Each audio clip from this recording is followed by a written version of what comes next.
reactivan, no me reactivan. No sé si me ven una luz como un halo angelical, ¿está bien?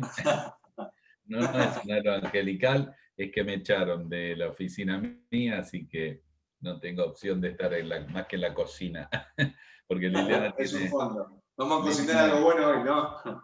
Liliana tiene una reunión femenina también con hermanas de otro país y entonces no tenemos mucha opción. Así que tuvimos que... me echaron a la cocina. Espero que no me echen porque ya no tengo lugares a veces donde predicar. De tanto que estamos, ¿cómo se llama? Predicando y enseñando en tantos lugares. Pero ya cerramos la agenda, porque la verdad que este fue un año que nos cometimos el error de excedernos en tantas reuniones. Lo que pasa es que antes uno iba un fin de semana a una iglesia y ya está, una reunión, pero ahora mañana, tarde, noche, y el otro día miré la agenda de la pandemia y estaba contando cuántas iglesias fui porque las cuento a fin de año para hacer una evaluación mía, no para la gente. Y estaba observando eso y de repente conté y digo, debo haber contado mal. Después miré de nuevo y vi que eran 70 iglesias que había ido a predicar, así que eso no fue bueno, directamente se los digo, no fue bueno. Y todavía estoy perseguido. Por ejemplo, hay unos hermanos de Tucumán que dicen, no, cualquier día, cualquier horario. No, ya no más, ¿está bien? Porque también la familia tiene sus necesidades, nuestra vida, y bueno, hasta ir adaptándonos a esta nueva modalidad. Así que, pero bueno, gracias por invitarme. Yo sí tengo un afecto especial por la Iglesia del Elbar y para mí siempre es un gusto acompañarlos y también compartir la palabra en temas que me resultan sumamente interesantes. Este es un tema que hemos compartido varias veces en la iglesia. Yo después le voy a pedir al anfitrión, no sé quién es, que me habilite para compartir pantalla, que después voy a compartir un solo gráfico, pero que va a ser muy especial. Y bueno, lo interesante es que es un tema que tiene demasiada profundidad bíblica y a su vez es un tema que tiene mucha implicación en la vida tuya y mía. Por eso voy a tratar de ser lo más claro posible y lo más bíblico posible. No extenderme mucho, porque tengo también otra reunión después. Pero vamos a Efesios capítulo 2, vamos a ir directo estamos hablando del testimonio en el trabajo, cómo servir al Señor en el trabajo y con la profesión. Y tiene mucho más que ver. Esperen, que quiero recordar cómo ustedes lo pusieron allí el tema, ¿no? Que tenía que ver exactamente con esto de el útil con el trabajo y la profesión. Tiene que ver mucho con la vocación, tiene que ver con el llamado, tiene que ver con un montón de ideas equivocadas, así que voy a tratar de que el Señor me guíe para hacer lo más claro posible. Y después va a haber un tiempo de preguntas, pero de alguna forma, tal vez en otra oportunidad, contestar algunas otras preguntas que surgen, porque es un tema muy práctico y necesitamos entenderlo de cómo llevarlo a la práctica. Así que les invito a orar. Yo necesito orar para que el Señor nos hable. A alguien se le prendió el celular, quiere apagarlo. Le voy a agradecer y me hicieron acordar que yo también voy a bajar mi celular, así no interrumpe. Hace lo mismo, toma tu Biblia, vamos a pasar un tiempo en la palabra. ¿Está bien? Oramos. Señor, pedimos tu dirección y guía en este momento para que tu luz, la Biblia es revelación, quita el velo y muestra tu persona y nos da claridad para la vida. Danos claridad para la vida en un tema tan trascendental, porque al fin y al cabo nuestra vida es definida por la vocación en cuanto a el llamado tuyo a nuestra vida, en cuanto a nuestro trabajo, profesión, servicio, tantas cosas ligadas. Y quisiéramos entender, Señor, tener claridad bíblica para que esa se proyecte en nuestra vida y seamos prácticos en cómo verla para nosotros. Te lo pedimos en el nombre del Señor Jesús. Amén. Bueno, una cosa que quiero introducir, sí, decía Diego, y estaban diciendo los muchachos que como trasfondo quiero decirle que soy un profesor de escuela, que estudié para maestro, que trabajé de maestro, vamos a ver, unos 7 años, así que fui maestro de muchos grados. Fue útil, en su momento me hice maestro por 3 razones. A ver, bueno, ahora estoy en un modo de pantalla, pero me gustaría verlos a todos. Voy a tratar a ver, para ver cuántos de ustedes son docentes. ¿Está bien? ¿Cuántos de ustedes son docentes? Hay docentes ahí. Yo en mi época me hice maestro por 3 razones. ¿Está bien? Diciembre, enero y febrero. Ahora se acabaron las 3 razones. Eran 3 meses que nos daban oportunidad a seguir haciendo la tarea. Y bueno, luego dejé todo y con Liliana hemos servido como misioneros. Sin embargo, a pesar de estar sirviendo como un pastor y como misionero, la profesión mía de maestro de escuela me dio muchos beneficios, muchísimos, muchísimos. Son inestimables. Entre vos y yo, total, según esto son como 88, 90 conexiones, debe haber como 200 personas, no se aflijan, o 300. Pero entre vos y yo no me acuerdo nada ahora de ser maestro de escuela. No me pidas una regla de 3 simple porque vamos a tener problemas. Pero sí, me sigue sirviendo de tan útiles que quiero llevarte a este extremo donde estoy en la vida, que mi esposa terminó una carrera universitaria, es una licenciada en aconsejamiento bíblico y en psicología en una universidad en Estados Unidos, en Liberty, y está estudiando otra carrera. Y yo estoy en un posgrado, estoy terminando ahora a fin de año el seminario, en el máster teológico de Dallas, en el seminario teológico de Dallas, un máster en teología, el seminario de Riley, de Pentecost, de Swindoll. Y una de las cosas, para que observen los puntos de inflexión, yo dejé de ser maestro de escuela hace 35 años.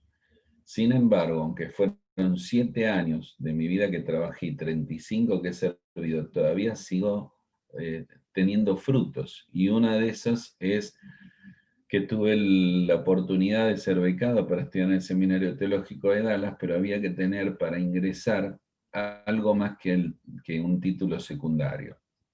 Si no hubiera tenido ese título, que lo busqué, lo revolví, lo encontré entre los papeles olvidados de hace 35 años, no podría haber estudiado el máster en teología. Y si Dios lo permite, ahora que me gradúo en mayo del año que viene, voy a empezar el doctorado, que serán 3 años más, justamente porque dentro de 3 años, ¿saben qué edad voy a tener, no? Voy a tener la misma edad que si no hubiera estudiado. Así que eso es lo interesante, la misma edad que si no hubiera estudiado. No tengo interés ni propósito delante de Dios de detenerme, ni mi esposa ni yo, porque somos llamados a esto, de seguir creciendo y avanzando.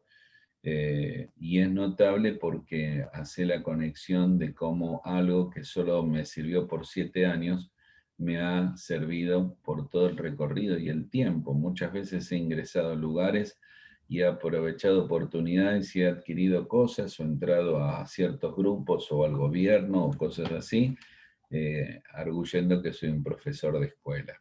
Así que hoy vamos a hablar de un tema muy trascendente. Nosotros ese tema lo enfocamos en la adolescencia.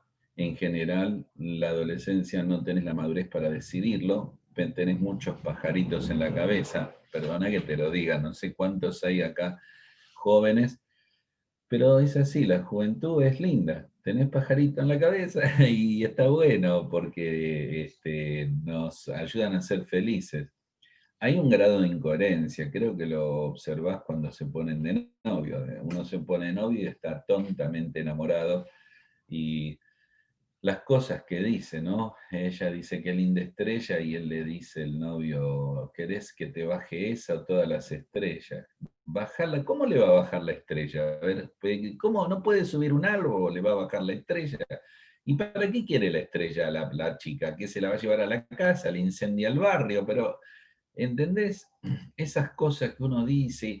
Y la chica encima, como también está tan tonta como él, le dice, y yo con vos iría hasta la luna. Ah, la luna, no tiene bicicleta, ¿cómo te va a llevar a la luna? ¿Está bien? Mejor que te lleve un shopping a pasear, pero a la luna, ¿qué va a hacer a la luna? No hay nada en la luna.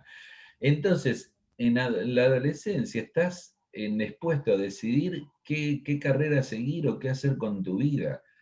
Y si no tenés una buena orientación de tus padres, si no tenés una buena disposición a buscar la voluntad de Dios y un buen consejo de personas espirituales, seguramente te vas a equivocar. Y las consecuencias de esas decisiones te van a llevar y te van a alcanzar por toda la vida, a menos que en un punto de la vida digas, no, voy a corregir lo que hice y va a ser algo que va a cambiar el rumbo, ¿no? Me llamó la atención, no sé, les voy a dar una noticia, no sé si es una noticia que saben, si alguien no la sabe, seguramente ahora se va a enterar. Murió Maradona. Así la sabían todos.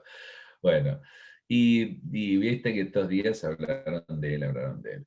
Y me llamó mucho la atención que pasaron un reportaje y él cuenta que una de las deudas de la vida, más allá de todos los problemas con la droga y todas las cosas tan tristes que pasaron en su vida, es no haber podido terminar su escuela, su estudio y darle esa felicidad a los padres.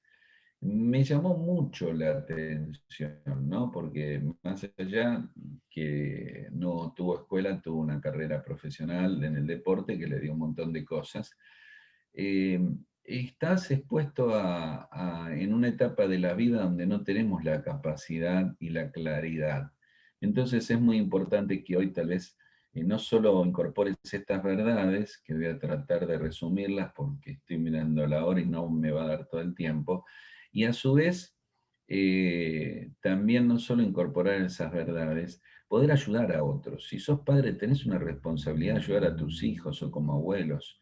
No lo dejes solo. No lo veas que tiene 16, 17, 18 años, no tiene idea, tenés que ayudarlo, acompañarlo, ver qué carrera, hablar con él, orar con él, hablar con la gente que va a estudiar lo que él quiere estudiar.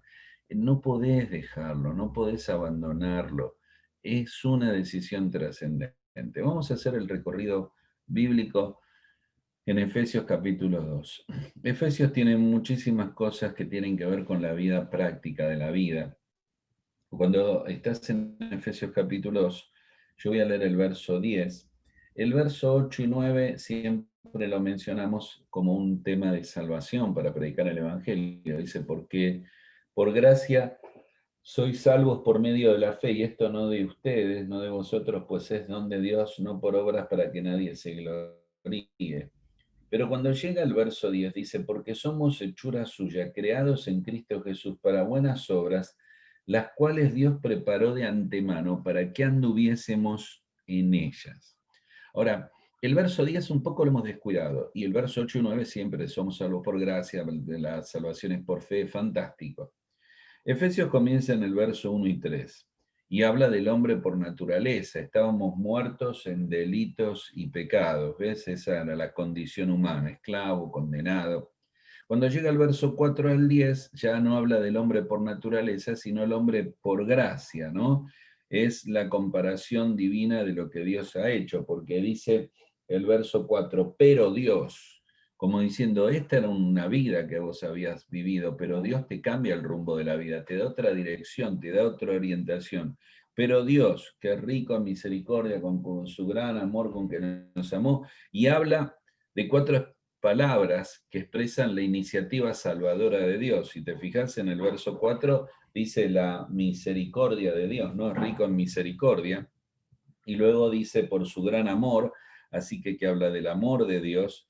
En el verso 5 y en el verso 8 dice por gracia sois salvos y habla de la gracia de Dios. Y en el verso 7 habla de la bondad de Dios, para mostrar en los siglos venideros la abundante riqueza de su gracia en su bondad.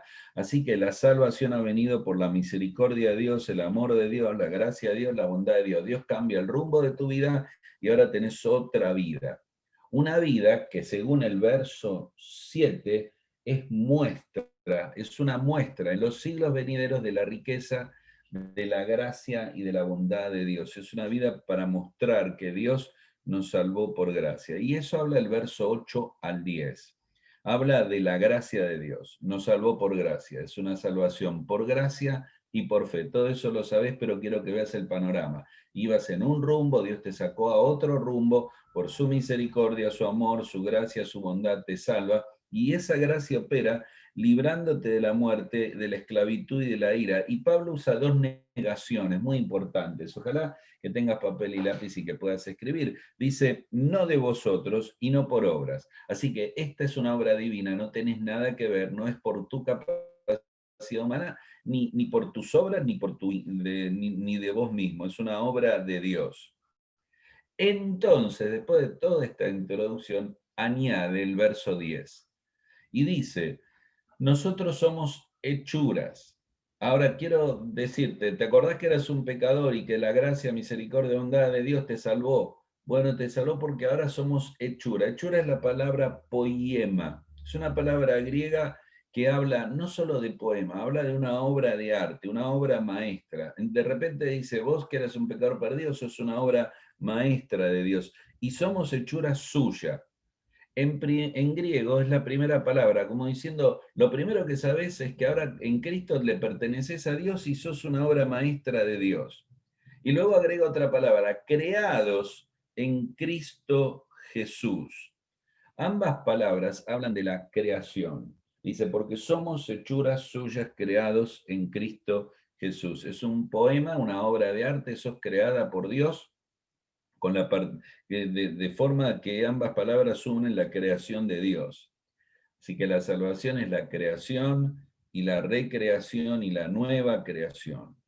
Y no somos salvos por obras, y somos creados en Cristo Jesús para buenas obras. Ahora, ahí llegaste, para buenas obras. Y esas buenas obras, dice Dios que las preparó de antemano. Y ya ahora está hablando directamente de tu futuro, de tu vocación, de tu llamado y de lo que tenés que hacer. Dios ha preparado tu vida para obras que preparó de antemano, que Él diseñó. Lo tremendo de Efesios, no tengo tiempo, es que está hablando de la eternidad pasada, la eternidad futura. Tendría que decir que está en una cárcel Pablo y su cabeza está llena de eternidad. Solamente si contrastaras el lugar sucio y oscuro que Pablo está ahí, está hablando de que según nos escogió en él antes de la fundación del mundo. Así que está hablando de una eternidad pasada por la cual él te diseñó para un propósito eterno y nos modeló de manera que continuamente pudiéramos andar. Porque dice, de buenas obras para que anduviésemos en ellas. Porque antes, verso 1, ¿te acordás? A ver, volvé para atrás.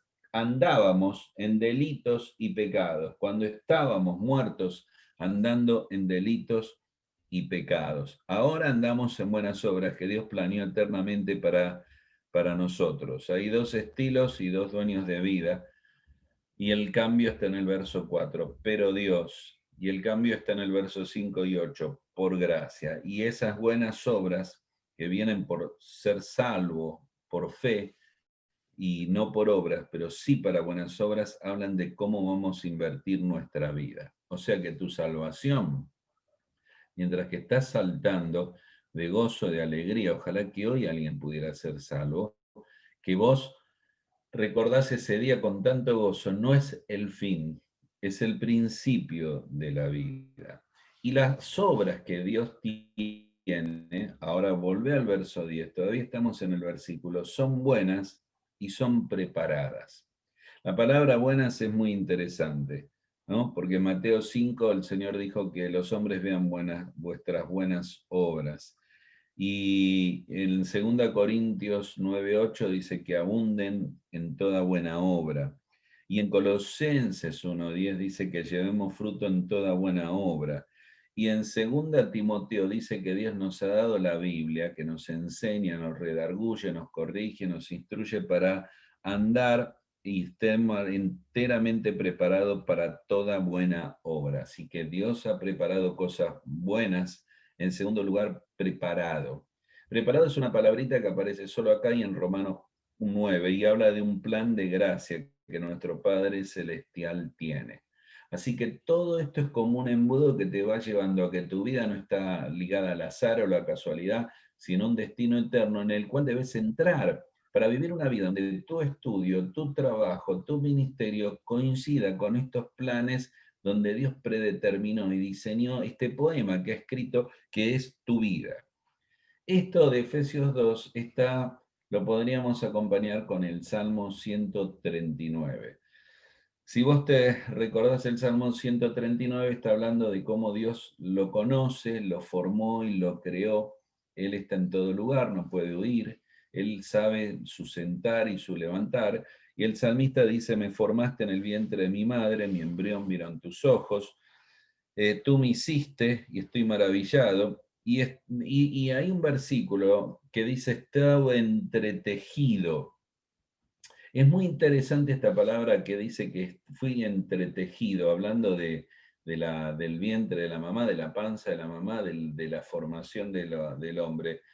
Esa palabra hebrea quiere decir bordado magistralmente. Se usaba para un bordado excelente y único. Y en tu libro estaban escritas todas las cosas que fueron luego hechas. Así que Dios te ha hecho como un bordado entretejido para que vivas una vida plena. Todo eso está a tu disposición en la medida que Dios conforma esos planes y propósitos para la vida. Ahora, muy bien, aquí está el planteo de la vida que Dios te da, pero algunos de ustedes muchas veces nos perdemos en el camino equivocado. No abrimos la puerta que Dios tiene preparada y no seguimos las buenas obras y el diseño de Dios. Yo quiero compartirte, vuelvo a pedirle al anfitrión si me puede dar la posibilidad de compartir la pantalla. No sé quién es, si se durmió, que se despierte. Y quiero compartirles un gráfico que les va a aclarar muchas de estas cosas. A ver, vamos a intentarlo de nuevo. Gracias, el anfitrión que estaba por ahí. Ya se rectificó. Ustedes quiero que observen detenidamente, perdón, este gráfico. Este es un gráfico muy importante que tiene que ver con el resumen de lo que queremos hablar, de la identidad, de quién soy yo y quién quiere Dios que yo sea. Aquí es donde vos tenés que hacer un paréntesis antes de mirar este gráfico y explicarte que muchos de tus problemas sobre trabajo, vocación, estudio, es una mezcla de elementos. Por ejemplo, hay un elemento familiar. El elemento familiar en la Biblia es muy fuerte. A mí siempre me llama la atención que Samuel fue a elegir un rey y Isaí presentó a todos sus hijos menos a David. Me llama la atención que Samuel no aprendió la lección con Saúl, que a Saúl era muy lindo, era fantástico, era grande, pero no era el hombre del corazón de Dios. Samuel se equivocó y Dios le dijo, Dios no mira lo que mira el hombre. Pero me llama todavía la atención Isaí. Yo no puedo creer que no creyera en David o que no lo quisiera David. Pero cuando terminan de pasar los hijos, Samuel dice, no hay otro. Y el menor, lo llamó menor, un poco más que despectivamente, y le dijo, cuida las ovejas. La idea de Isaí fue que David fuera un pastor de ovejas. La idea de Dios es que David fuera el más grande rey que Israel alguna vez hubiera o hubo conocido. La canción, ¿te acordás que dice, donde la gente ve un pastor, Dios ve un gran rey? Pero era su papá. Fue su hermano Eliasib el que lo menospreció cuando fue a encontrar a Goliat. Así que a veces la familia aparece como un primer elemento para confundirnos y limitarnos en las cosas que Dios tiene preparadas para nosotros, ¿no? El papá de David quería que siempre fuera un pastor y no hubiera sido un rey. Ojalá que no te pase a vos, tené cuidado. El padre no lo valoró, los hermanos lo criticaron, dijeron, ¿para qué descendiste? ¿A quién dejaste? ¿Viniste a ver la batalla? A veces las personas que no escuchan a Dios cuestionan a las personas que escuchan a Dios, ¿no? Y algunas veces las personas se pondrán mal por tu fe. Y quiero que estés muy atento a lo que voy a decir, aunque estés medio dormido, despertate, es muy importante. Aún a veces la gente que te quiere y tu familia va a ser personas que le va a costar entender los propósitos que Dios tiene para tu vida. Inconscientemente, yo sé que esto es muy duro lo que voy a decir, pero es real, no van a querer que tengas éxito en tus sueños o logros. Si no, me quieren, sí, pero hay un egoísmo que se mezcla en nuestro amor y a veces nos cuesta entender que nuestro hermano menor puede ser David, el rey de Israel, o que nuestro hermano es el líder del pueblo de Dios, Moisés, y no María o Aarón. Hay una actitud egoísta que surge. Yo diría que dejes que el tamaño de tu Dios determine el tamaño de tu fe, ¿no? Y que las metas de Dios son alcanzables solo por fe y no tienen que ver con vos ni con tu familia, sino con Dios. No solo está el elemento familiar, está el elemento de las opiniones de otras personas, ¿no? Porque Saúl opinó que él era muy joven y no podía ir a la batalla. A veces los expertos también van en contra, así que tenés que luchar con muchas ideas. Después tenés las limitaciones que vos mismo producís en tu cabeza. Moisés dio 5 excusas. Una de las excusas más interesantes fue creciendo las excusas, ¿no? Dijo, no soy un nadie, no sé cómo te llamas, los ancianos no van a creer en mí. Pero la que más me impacta, la última, cuando dijo no tengo capacidad de hablar, la cuarta, no soy un orador elocuente, me llama mucho la atención porque ya no era excusa, era rebeldía. Y me llama la atención, ¿por qué? Porque en Hechos capítulo 7, cuando Esteban habla de Moisés, dice Moisés varón poderoso en palabras. ¿Cómo es que era varón poderoso en palabras? Él como se autolimitó, dijo, bueno, vas a tener a Aarón. Aarón fue un problema para él. Pero él mismo se autolimitó y se autoboicoteó. Tal vez te dijeron que no servís para estudiar, no servís para trabajar. Te han comido el corazón y el pensamiento con ideas equivocadas. Y entonces están las limitaciones que genera la familia o el entorno, las limitaciones que vienen de dentro tuyo. Tenés las limitaciones hacia los propósitos de Dios para tu vida que vienen del enemigo. Satanás ama, desea y anhela sacarte de tu lugar, sacarte de los propósitos de Dios. Proverbios dice, después voy a mencionarlo, cual ave que se va de su nido es el hombre o la mujer que se va de su lugar. Así que Él es activo, no solo en hacerte pecar, parece que creemos que Él está escondido para que peques. Si Él logra sacarte la vocación y que no vivas para los propósitos de Dios, vas a darte cuenta que te va a frustrar en la vida y vas a vivir frustrado, arruinado, tal vez con consecuencias aún económicas quebradas porque en el momento que pudiste estudiar o algo se cruzaron pensamientos, ideas. El diablo es el enemigo, su nombre es adversario, por eso es diablo, es maligno, es tentador, es el dios de este siglo, es el padre de mentira, es la serpiente antigua, es el gran dragón, es el león rugiente, es el homicida, es el mentiroso, es el maligno. Él no va a querer que logres vivir para los propósitos de Dios según Efesios capítulo 2, verso 10, ¿no?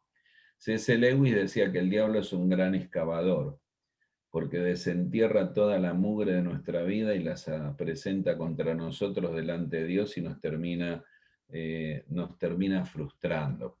Por último, tenés esta cuestión de la limitación que se mezcla de lo externo, de lo interno, de lo de abajo y de la situación que estás viviendo, que a veces son tan adversas que no te permiten mirar lo que Dios tiene y quiere hacer con tu vida. Saben, no tengo tiempo, les sugiero que escuchen unos mensajes que tengo en YouTube, uno que se llama Haciendo lo imposible, que tiene que ver con vencer estos obstáculos, y otro que tiene que ver con, hace poco lo compartí, que se llama Entendiendo la cultura, el mundo que enfrentamos, y ahí explico algo que solo lo voy a mencionar, que mientras como iglesia entendemos que estamos llamados a ser discípulos, la gran comisión en realidad es un imperativo, a ser discípulos yendo, bautizando a los que se identifiquen y enseñándoles que guarden todas las cosas. Pero lo más curioso que el primer mandamiento de la Biblia no es la gran comisión. El primer mandamiento no fue evangelizar. El primer mandamiento es un mandamiento que se llama el mandamiento cultural. Tal vez no lo has oído. Está en Génesis 1, verso 26 al 28. Y es cuando Dios los mandó a llenar la tierra y sojuzgarla. O sea, Dios le dijo al hombre y a la mujer: yo hice el mundo, yo lo creé. Tenés el sol, los cielos, las estrellas, las aves, los animales, los peces del mar. Ahora vos sojuzgalo. Ahora vos llenalo. Vos armá una cultura de hábitos, de lenguaje, que muestre y derrame y exprese la gloria de Dios. Hacé una familia, hacé una escuela, hacé un lugar que dé gloria a Dios. Y cuando formes esa familia y esa escuela y esa ciudad, llená la tierra. Ese es un mandato cultural. Y todo daría gloria a Dios. Vos sabés la historia, no tengo tiempo, el hombre pecó, los propósitos se quebraron. El mandamiento ahora primario es evangelizar al mundo.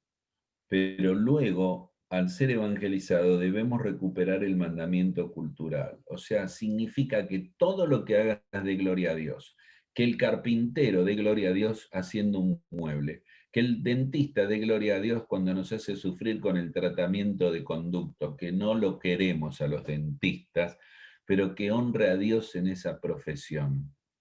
Que des gloria a Dios con tu jardín o haciendo un paisajismo o cortando el pasto o en cualquier tarea en que puedas desplegar la gloria de Dios. Al fin y al cabo, este es el propósito por el cual Dios puede revelar su gloria de tantas y tantas maneras. Ahora vamos al gráfico. Acordate que deberías escuchar estos mensajes en video porque no tengo el tiempo ahora de explicártelo. Ese gráfico que tenés delante habla de dos vocaciones, espiritual y laboral. Nosotros confundimos y mezclamos las cosas. Lo espiritual y lo laboral van juntos, no hay sagrado y secular. Yo debo ser tan santo en la iglesia como soy en el trabajo. No puedo ser un gran líder.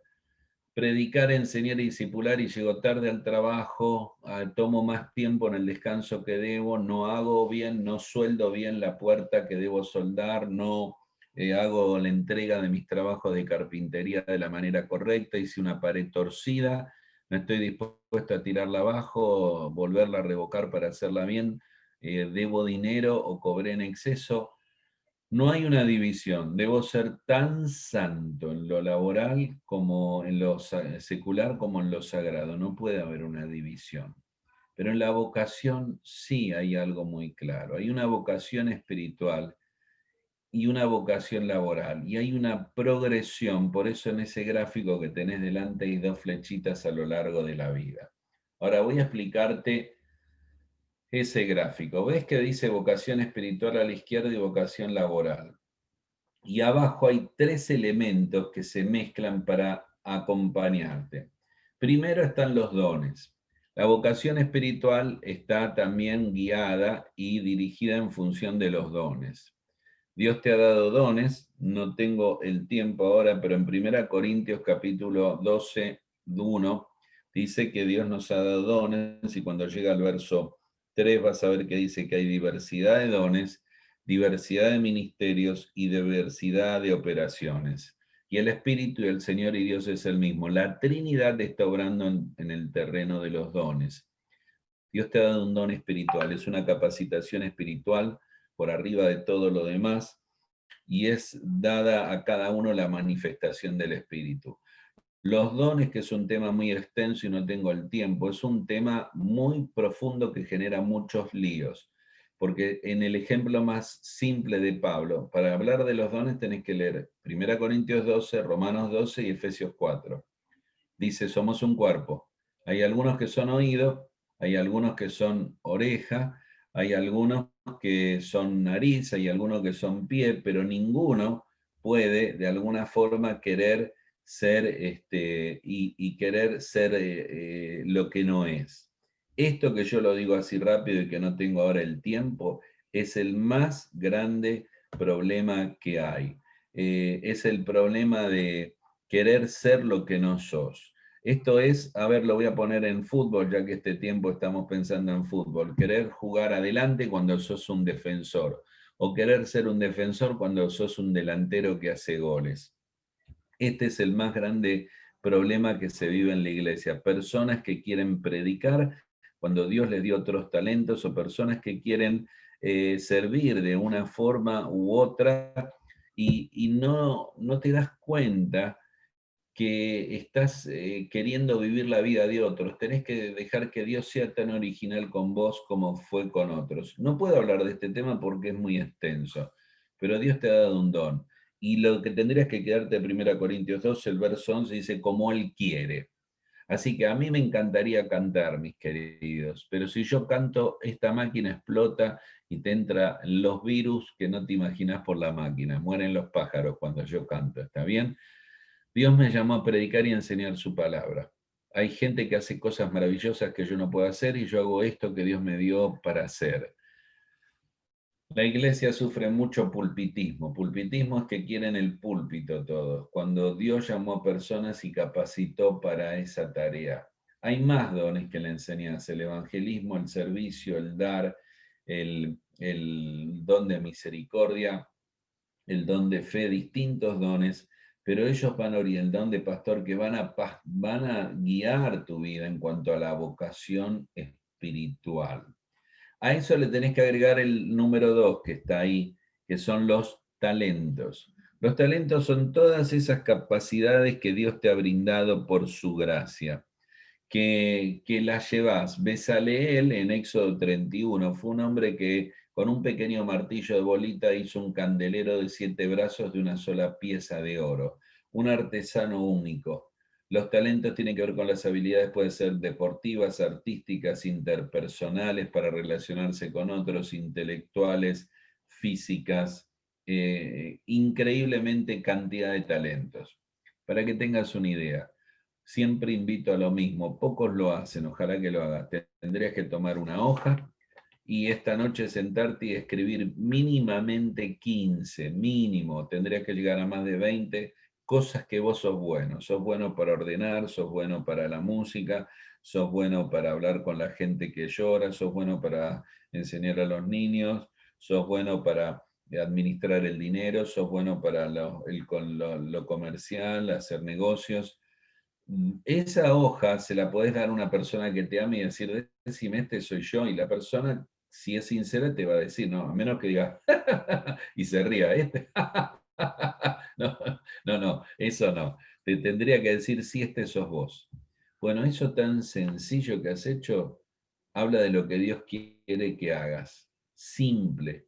Los dones y talentos te van orientando hacia lo que Dios quiere que hagas. Ahora, observa muy bien el gráfico. El gráfico pone los dones en el área vocacional, espiritual, pero los talentos lo pone entre lo espiritual y lo laboral, porque el talento y la destreza y la habilidad artística puede servir para enseñar arte desde lo laboral y ser un profesor de arte, y desde lo espiritual hacer cuadros o trabajar en diseño gráfico a multimedia para la iglesia. El talento tiene esa dualidad interesante.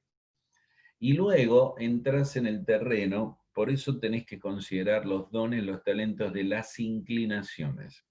Vocación laboral tiene que ver con inclinaciones. Esto es lo que los padres hemos limitado a nuestros hijos. En Génesis 25-27, Esaú y Jacob eran totalmente diferentes. Nacieron diferentes, uno amaba la casa, el otro amaba quedarse en la casa. Tenían dos naciones en su vientre y no se dieron cuenta. Y los padres hicieron competitividad, los padres hicieron diferencia, los padres arruinaron a Esaú y Jacob.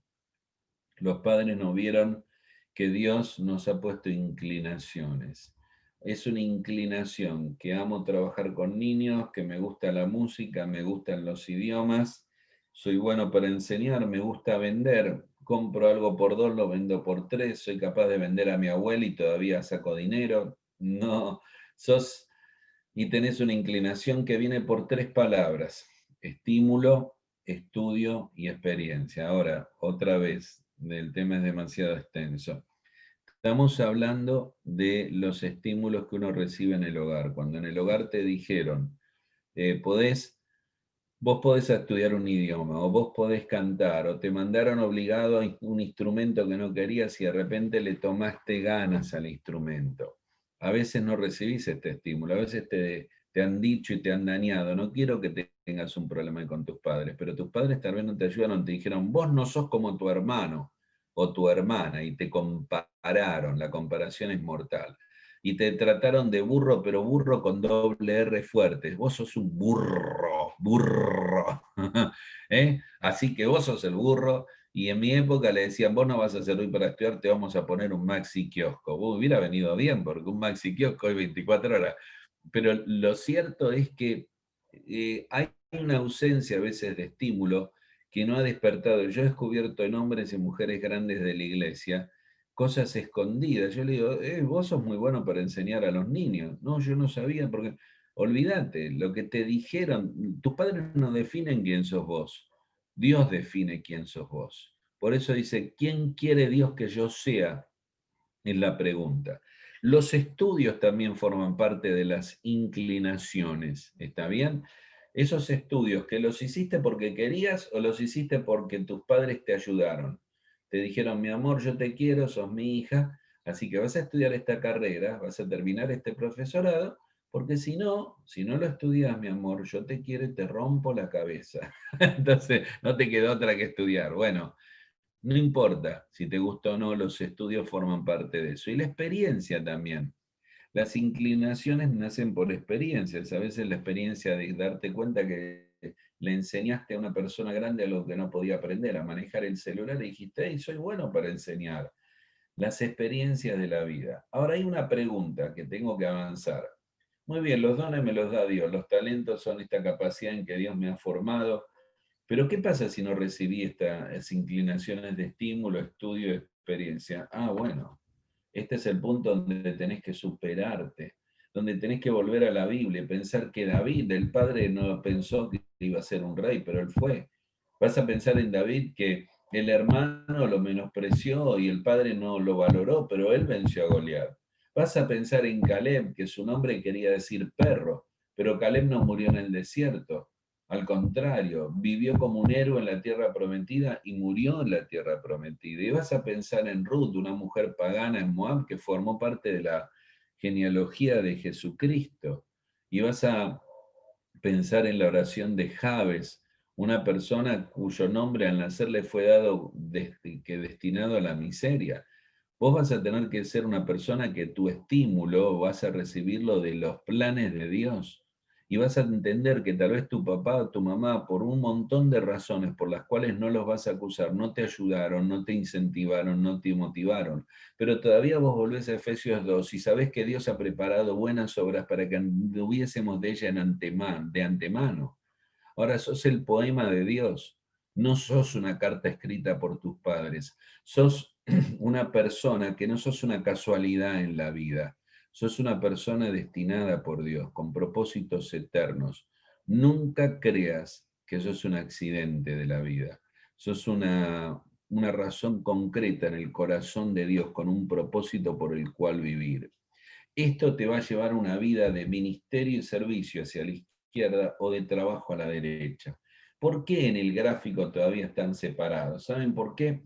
Porque cuando vos ves estas dos cosas, te das cuenta que queremos mezclar, las dos cosas van juntas. Te voy a explicar cómo mezclamos. Decimos, bueno, voy a ser dentista porque voy a trabajar ayudando a los misioneros a sacarle los dientes. Está muy lindo, pero no, vos podés ser dentista porque te gusta hacer un trabajo dental, porque te gusta ayudar a la gente en la parte médica. Y obviamente, si sos dentista, vas a aprovechar para predicar el evangelio y obviamente vas a aprovechar para hacer tu parte con la obra misionera.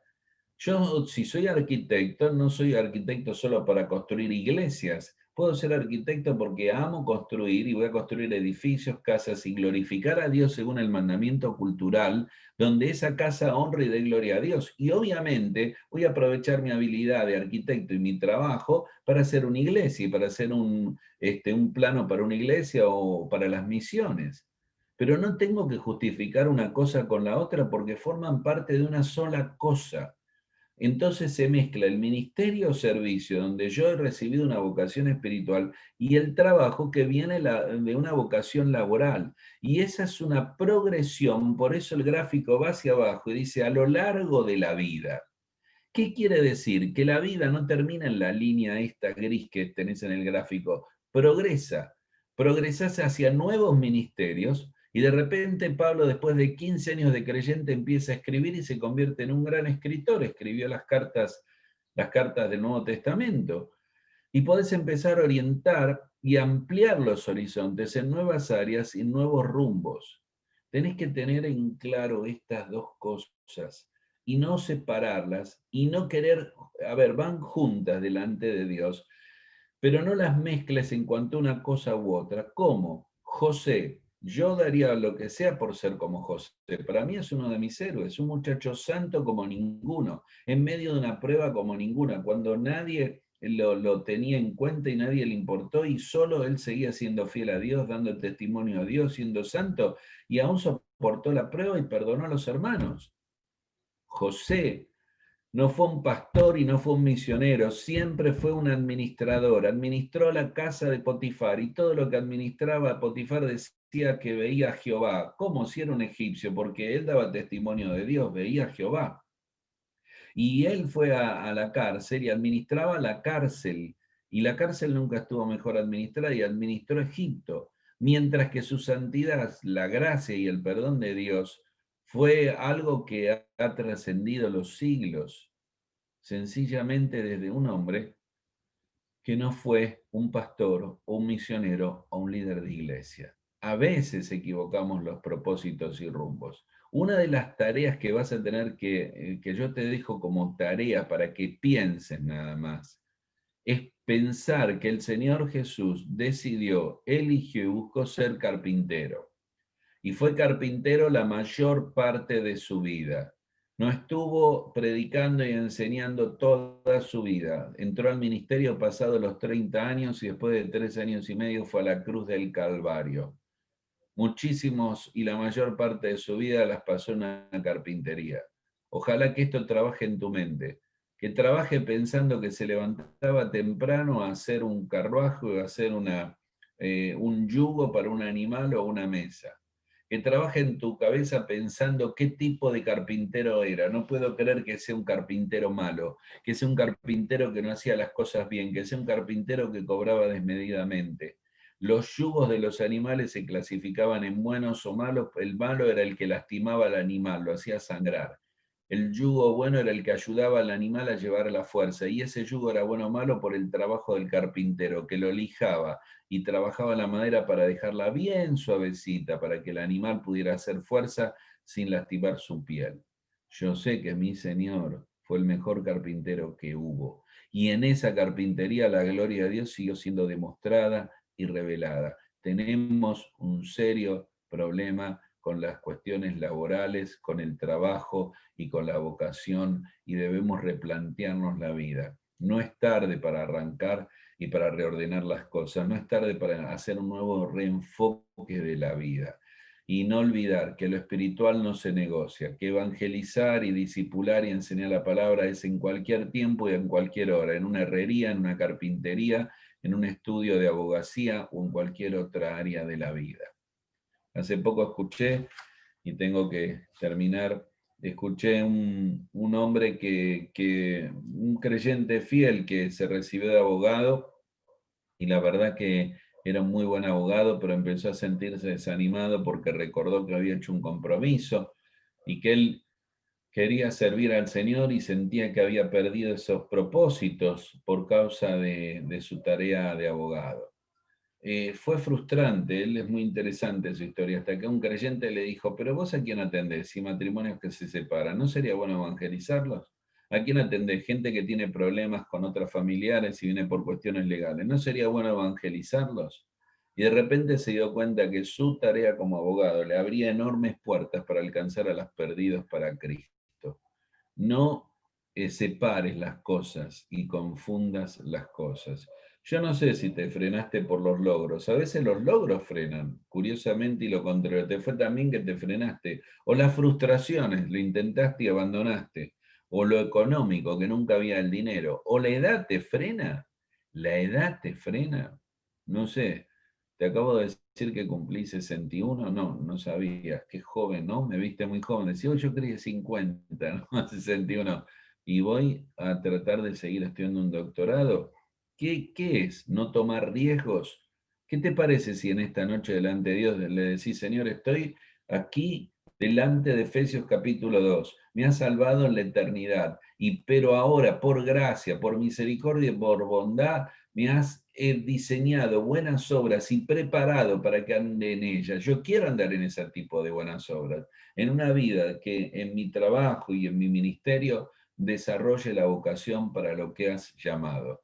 Cuando termine tu vida, tu meta debe ser la misma que Pablo llegó a tener cuando terminó su vida. He acabado la carrera, no la carrera de otros, la carrera que Dios me propuso a mí. He peleado la buena batalla. Fue noble, difícil, pero valió la pena. Y he guardado y retenido la fe que a veces dudé. No tenía que pelear las batallas de Pedro ni correr la carrera de Juan, ni mantener la fe de Tomás. Él tenía que pelear las batallas que Pablo debía pelear y correr la carrera que Pablo le fue propuesta. Y tenía que guardar la fe y la relación de fe con Dios que Pablo debía guardar. Porque al fin y al cabo, dice la Biblia, cada uno dará a Dios, Romanos 14, 12, razón de sí. Cada uno dará cuenta. Un día estarás en la presencia del Señor y Él te va a decir, sí, sos salvo, un día te convertiste y tienes mi eternidad. Pero ¿qué hiciste con la vida que te di? Da cuenta. ¿Qué hiciste con tu tiempo, con tus dones, con tus talentos y con tus inclinaciones? ¿Qué trabajaste? ¿Qué serviste? ¿Qué viviste? Tal vez sea un tiempo de arrepentimiento y de dolor. No llegues a aquel momento. Empezá ahora.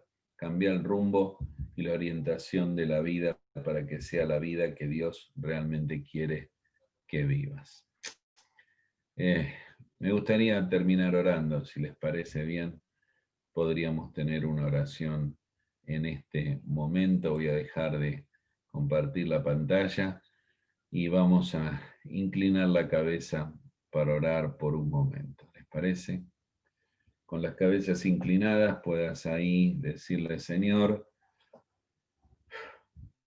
he vivido mal, las cosas no fueron de la manera correcta. He oído a mis padres, he vivido de excusas internas como Moisés, o he dejado el trabajo de Satanás comer la vocación y el propósito para mi vida. Dile perdóname, Señor, y dile, Señor, quiero reconstruir, restáurame, ayúdame a reconsiderar los años que me quedan y replantearme la vida. Ayúdame a no detenerme, ayúdame a ubicar las cosas en su lugar y en su forma. Dile, ayúdame a saber que tú quieres ser tan original conmigo como lo fuiste con otros.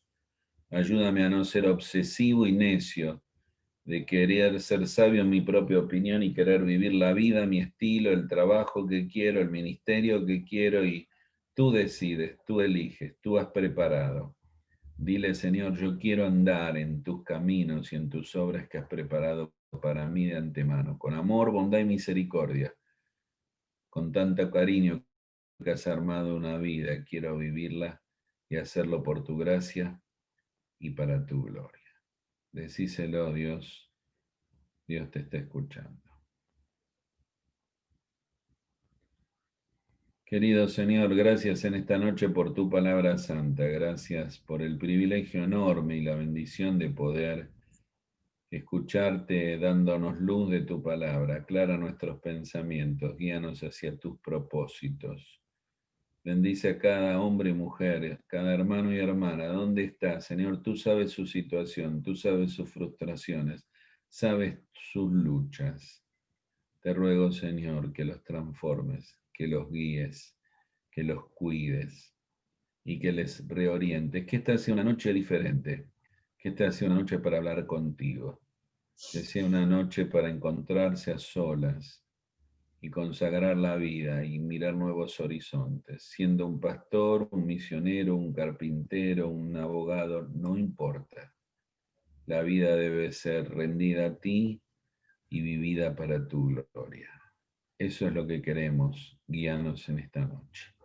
En el nombre del Señor y Salvador Jesucristo. Amén. Marcelito, acá tenemos algunas preguntitas. Sé que tienes que irte, pero unos 10 minutitos, ¿será que tienes? ¿O unos 5 minutitos?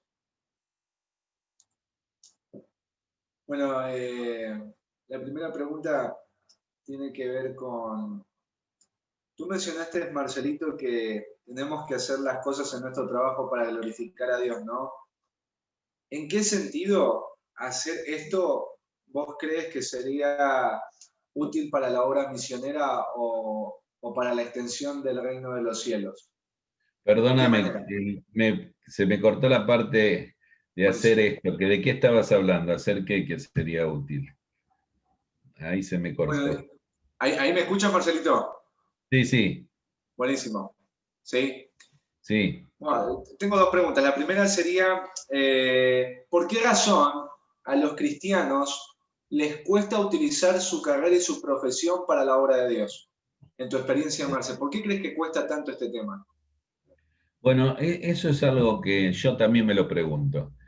A ver, te lo voy a explicar así. Yo no puedo entender que haya personas en la iglesia en mi iglesia, que se dediquen a la construcción y vivan de la construcción y nunca han venido a revocar o a ayudarnos a poner la pared de la iglesia. Y hay otros hermanos que son muy gauchos y quieren hacerlo y lo hacen muy bien. En general hay muchos hermanos que disocian su profesión y eso no lo entiendo, de cómo teniendo una profesión no la ponen al servicio del Señor. O sea, yo acabo de decir algo que es verdad, no tenés que ser arquitecto para, hacer planos para iglesias. Así que haces planos todos los días y construís otras casas y edificios. Pero no podés como un arquitecto estar en una iglesia donde vos no contribuyas a hacer el plano y construir esa iglesia.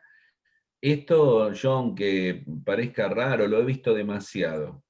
Demasiado. Mucha gente, a ver, en otro terreno, gente que es buena haciendo negocios. ¿Por qué no se involucra en el área económica de la iglesia cuando hay que, por ejemplo, vender algún producto para ayudar y juntar recursos?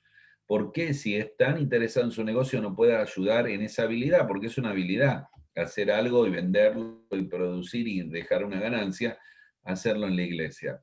Lamentablemente no tengo una respuesta. Al contrario, lo mío es más una admiración, me sorprende porque a ver, te lo voy a poner muy claro, mi iglesia es muy grande y sin embargo muchas veces hemos llamado a gente de oficios, de plomeros, carpinteros, ¿no? De otros lados, porque el que lo hace en nuestra iglesia no está nunca, o le pedimos, hay que rogarle, no va a poder venir. Entonces, no, directamente hay algo, está roto un baño, llamamos a alguien y que lo arregle. Y me da pena en el fondo, no logro entenderlo. Dicen casa de herrero, cuchillo de palos, pero esto en la casa de Dios es terrible.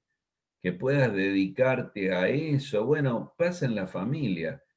Yo me he replanteado con Liliana muchas veces, nos dedicamos a construir vidas y no ayudamos a nuestros hijos, es una contradicción, así que nuestra vida son nuestros hijos, son nuestros primeros y más grandes e importantes discípulos. Esta es la cuestión, no hay otra cuestión.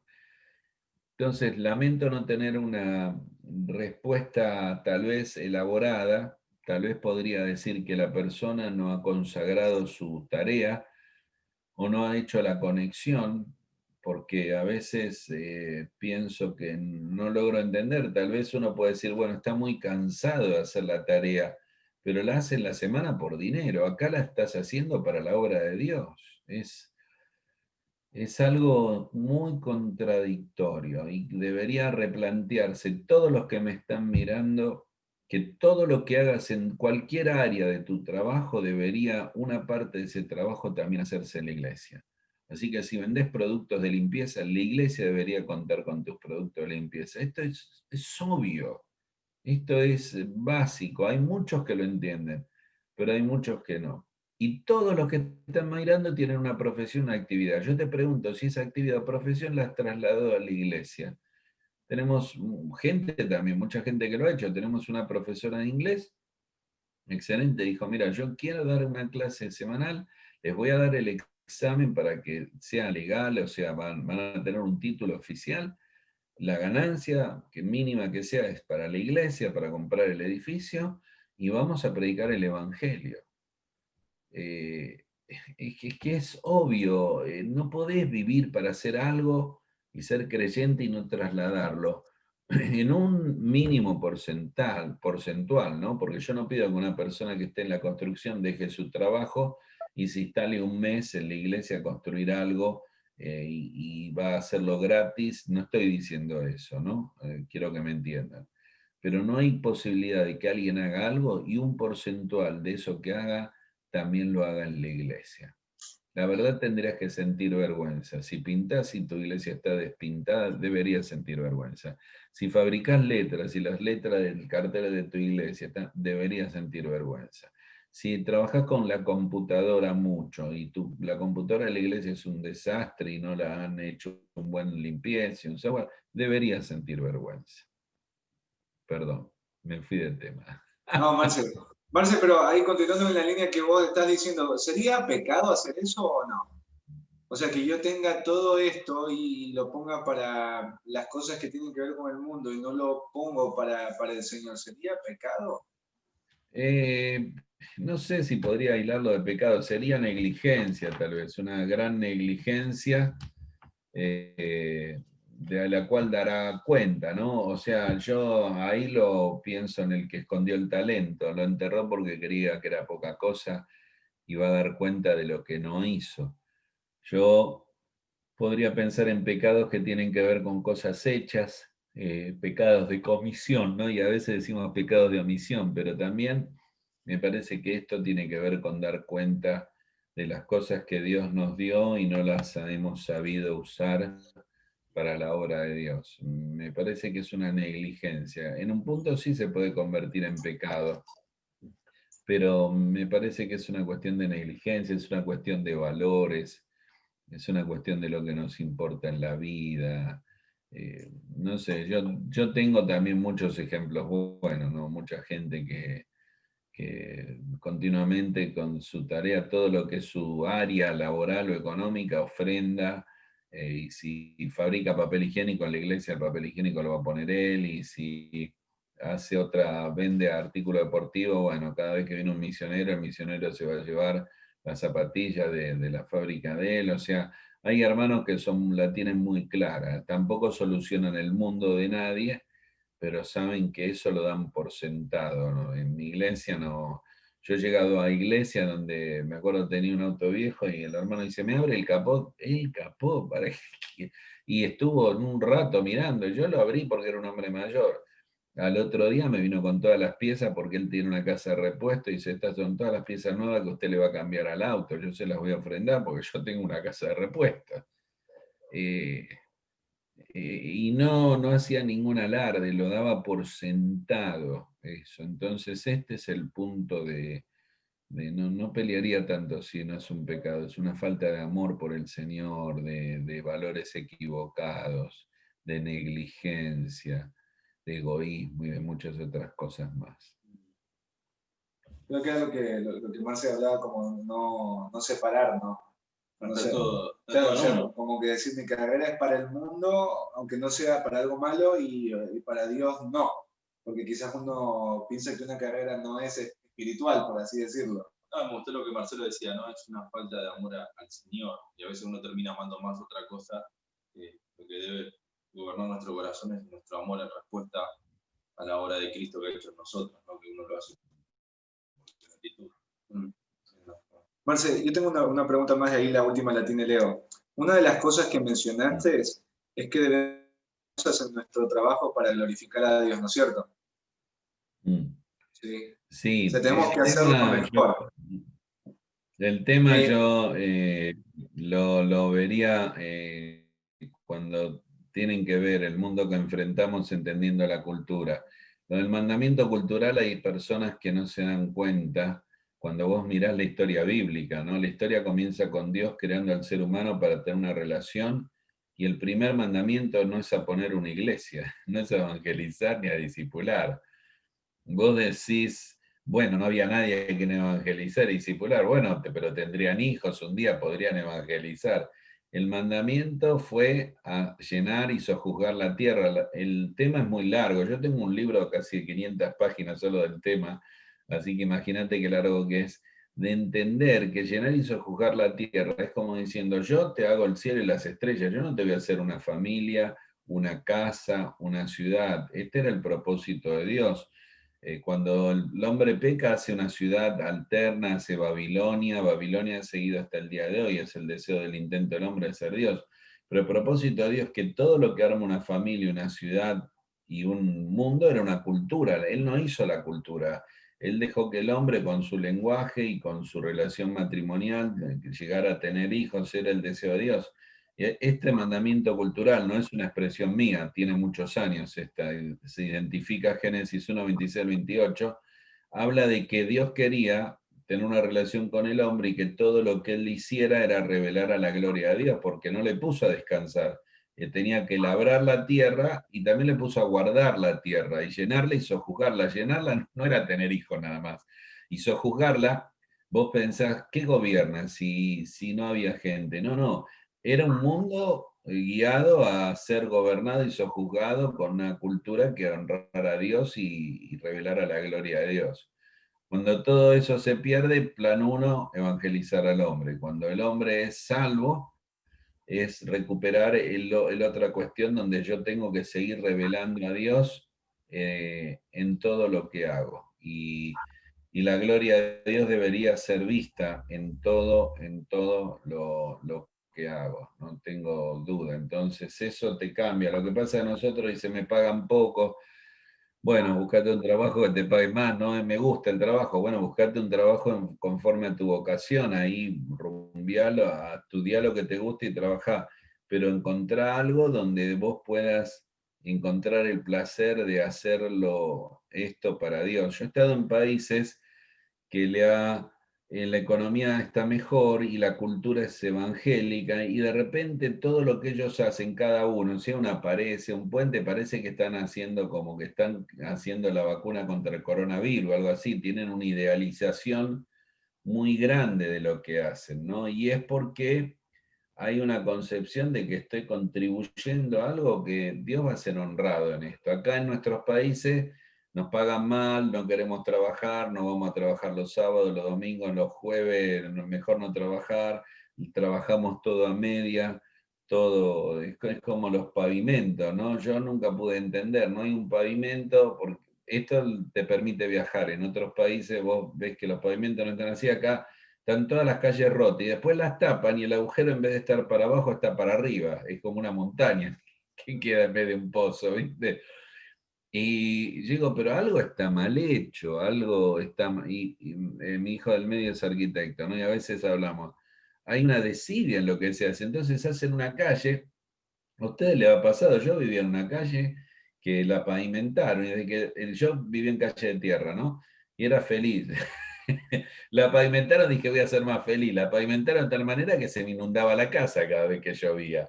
¿Entendés? O sea, hay alguien que tenía su título, porque seguramente tenía un título, ingeniero, lo que sea, que hizo el nivel mal y me venía el agua. Entonces, aún en las cosas que hagamos, deberíamos demostrar y revelar la gloria de Dios. Ese fue un propósito original de Dios, y que Adán lo tenía que hacer al formar la familia, al ponerle el nombre de los animales, y el Señor Jesús lo manifestó cuando hizo trabajo de carpintería, ¿viste? Pero nos cuesta mucho hacer esa conexión. Entonces, como estamos tan presionados por el dinero que no nos alcanza y nos pagan poco y queremos trabajar menos, hemos perdido de vista el privilegio enorme de hacer algo que podamos hacerlo aún no siendo bien pagos, pero diciendo, hey, esto quedó lindo, mirá qué linda pared que hice, qué linda casa que hice, ¿entendés? Esto honra a Dios. Marcelo, quiero hacerle la última pregunta, y usted recién mencionó a su hijo que es arquitecto, y hay muchos padres también que están viendo, sé que usted hizo un hincapié hablando de debe ser Dios quien dirige la vida de los hijos, pero usted también es padre, y en la parte práctica, ¿cómo usted acompañó en este tema de la profesión, el trabajo a sus hijos como Bueno, papá? te cuento, eso es interesante, total queda entre nosotros 200, pero son 3 hijos. Cada uno tuvo propósitos distintos como Dios los guió. Primero Dios los guía distintos. Nosotros los acompañamos, no los obligamos. Por ejemplo, yo soy un claro ejemplo, mi mamá quiso toda la vida estudiar música y no pudo. Entonces cuando yo nací, nació mi hermano y yo, nos mandó a piano. A mí me mandaba a piano. Yo tengo 2 oídos, pero se ve que este no me funciona y este lo tengo mal. Entonces iba a piano y tocaba el piano, tuve 2 años con solfeo y yo veía que el profesor era un viejito, sentado al lado mío, golpeaba un palito cuando me equivocaba y conmigo hacía así, cada vez golpeaba más, ¿no? Un día llegué al conservatorio y dice, cerrado por defunción, se murió el profesor, dije, lo maté. Y bueno, no lo maté, pero se murió. Mi mamá me quiso imponer a mí que yo hiciera lo que ella no quiso hacer. Ese no es el camino. Así que con nuestros 3 hijos, los 3, le hicimos las 2 cosas básicas. Número 1, le hemos planteado muchas veces que vivir para Dios es incondicional, no es concesivo, acá no hay concesiones. Hemos pensado, a veces yo tengo padres que me dicen, yo soy un líder y mis chicos son chicos, ¿y qué pasa si mi hijo es inconverso, se aparta? Bueno, vos estás pensando mal, porque el que siembra, siembra con esperanza.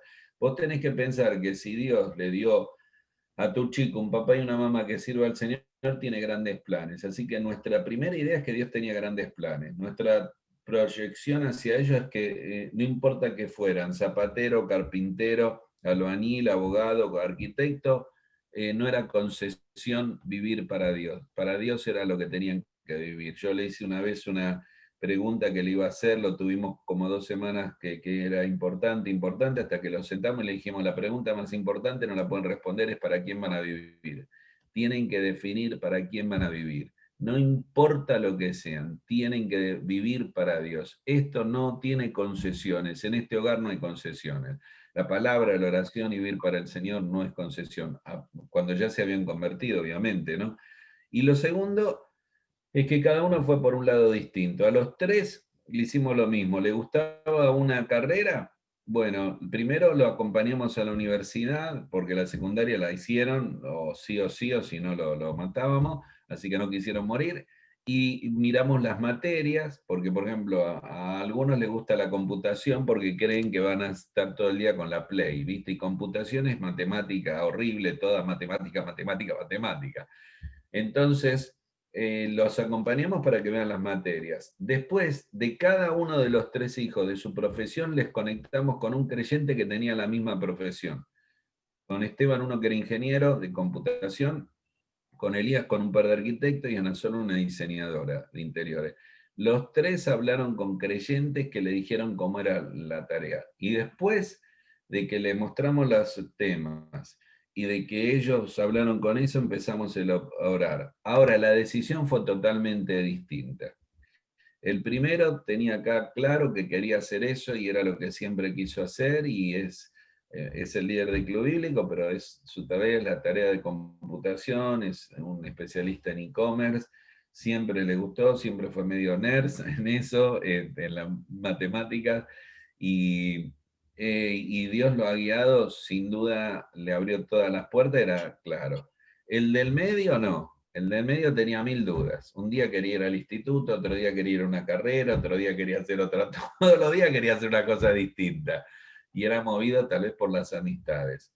Entonces se propuso orar y para él hubo 2 o 3 cosas muy claras que Dios tenía que abrir puertas. Y cuando Dios abrió un par de puertas, él se convenció de que Dios quería que hiciera esa carrera. Hoy en día es arquitecto, es feliz con lo que hace y le encanta hacerlo, le encanta dibujar, como le encanta tocar la guitarra, pero para él tenía que ser una respuesta clara de Dios. Para mi hija no, fue una relación con Dios más profunda, donde nosotros no nos gustaba mucho la carrera, o sea, nos parecía que laboralmente no era lo mejor. Sin embargo, ella oró mucho y tenía una relación con Dios que la fue guiando hacia eso, estudió, después dijimos va a estudiar y recibirse con algo que no va a poder trabajar, hasta el día de hoy trabaja de eso, ahora está estudiando en el Seminario Teológico de Dallas, es líder de Club Bíblico, pero lo que quiero decirte que nuestra parte fue mirar las materias, hablar con las personas, qué es lo que te gusta, pero cada uno tomó decisiones distintas, ¿no? Fueron muy extraños cada uno, o sea, muy diferentes unos que otros. Y Dios ha sido muy bueno y ha tenido mucha gracia. Lo único que uno pudo hacer es acompañarlos, así que los padres tienen que acompañarlos, no obligarles a hacer algo que no quieren ser.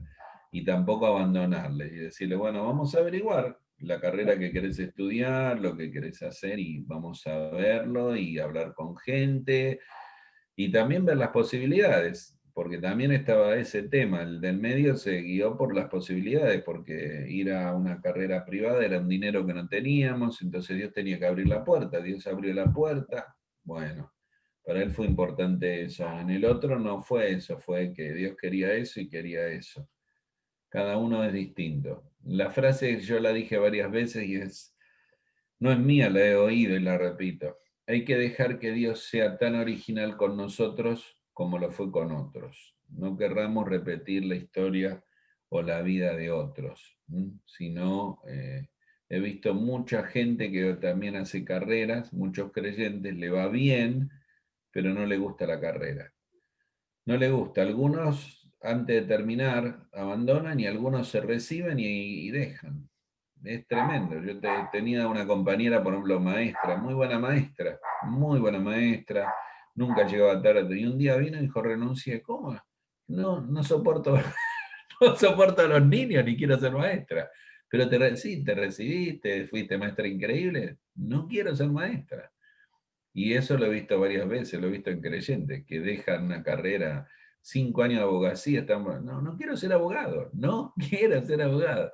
Es por eso, porque nos agarra en una edad que no tenemos todos los elementos correctos para decidir y hay que acompañarlos en oración y apoyarlo. Igual no hay problema, porque también este muchacho ha dejado esa carrera y siguió otra y se recibió de lo que quería hacer, ¿eh? Ojo, no está mal, pero también perdió unos años en el camino, que es una pena, pero bueno, es muy particular, es la voluntad de Dios para cada uno. Es como con los novios, yo los hubiera casado a mis hijos con distintas personas, pero no las pude elegir yo.